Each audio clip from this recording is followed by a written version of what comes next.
मसीह यीशु के अजीम जलाली कद्दूस बाबरकत और रहीम नाम में आप सबको पास्टर मैथ्यू का सलाम पहुंचे।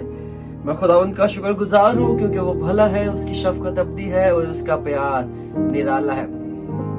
शुक्रगुजारी करते हैं खुदावंद की। खुदावंद ने ये मौका दिया ताकि हम सब मिलकर खुदावंद के मुकद्दस पाक कलाम की बातों को सीखने वाले हों। सो कलाम मुकद्दस में लिखा है, इमसाल की किताब उसका 25वां बाब और उसकी 11वीं आयत में लिखा है, बामौका बातें रूह पहली टोकरियों में सोने के सेब है। बामौका बातें वही बातें होती है जो वक्त को देखकर या हालातों को देखकर की जाती है।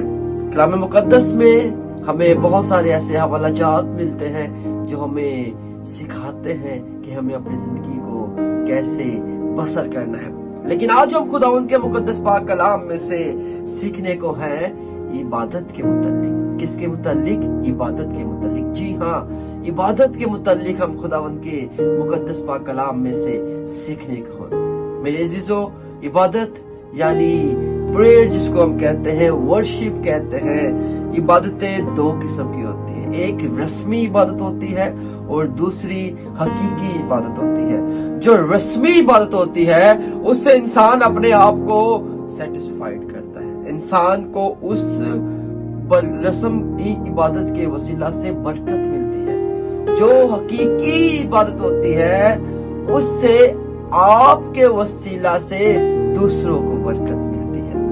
आप मेरी बात को समझ पाए? हकीकी इबादत और रस्मी इबादत। रस्मी इबादत वो होती है, बेशक ये हमारे अपने लिए बड़ी बरकत का बाइस है, और जो हकीकी इबादत है ये हमारी वजह से दूसरों के लिए बड़ी बरकत का बाइस होती है।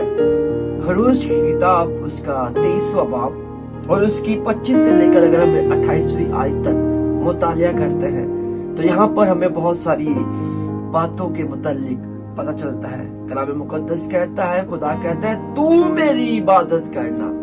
क्या करना?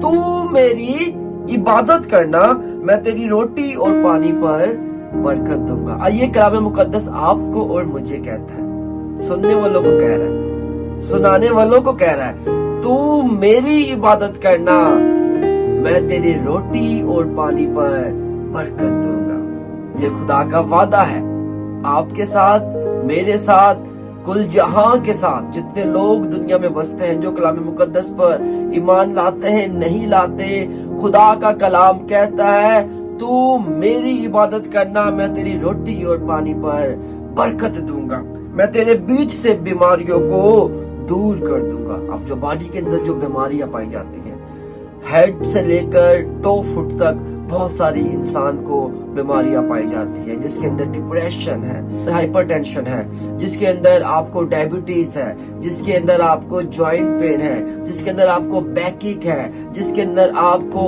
और भी बहुत सारी डिजीजेस जो है वो इस बॉडी के अंदर पाई जाती है। लेकिन खुदा कहता है, तू मेरी इबादत करना, मैं तेरी रोटी और पानी पर बरकत दूंगा, मैं तेरे बीच से बीमारियों को दूर करूंगा। तेरे मुल्क में ना तो किसी के इसकात होगा, ना कोई बांझ रहेगी, ना कोई बांझ होगी। मैं तेरी उम्र पूरी करूंगा, तेरे दुश्मनों को शिकस्त दूंगा, लेकिन तू मेरी इबादत करना।